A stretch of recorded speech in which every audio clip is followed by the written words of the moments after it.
Ang susunod na programa ay rated PG. Patnubay at gabay ng magulang ay kailangan sa mga batang manonood.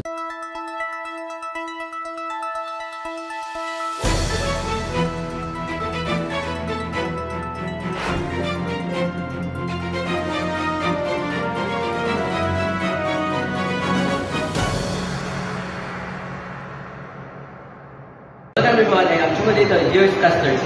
Let's begin to the interviews of Bangka National High School in sports. How is going there? What the news? This is what happened during the extramural.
Proper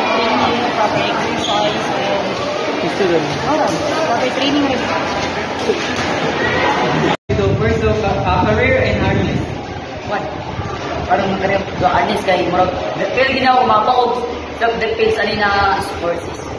Dagat pud ba sa uban player na ma-problem fun. Skills kaning duha.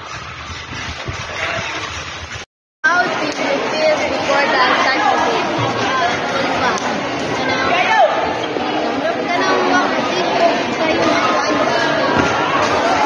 First time ko ito na namin sa badminton school dati.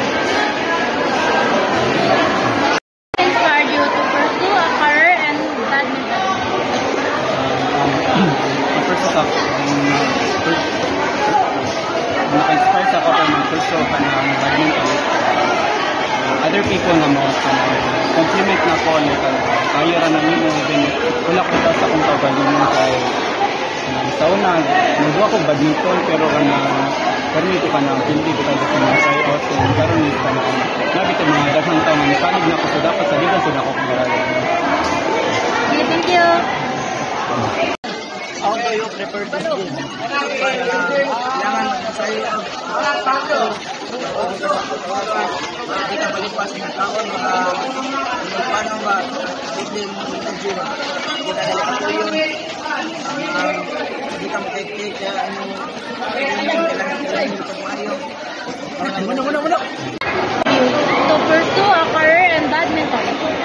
Actually, to be a badminton player is not never meant to receive because as you know, badminton is very hard and minsan di siya nga kaya ka nang dapat na yung mga agility, strength, dapat pasok siya and then nakapa-inspire na ako sa badminton kay ang ako mga coaches sa mentors na di push ko ani nga duwa kay sa una to be honest volleyball to your supporters. Kailangan salamat sa ilang suportahan o salamat po sa akong coach kay training ni Mayo. Okay, ganda na nalaw ko. Hindi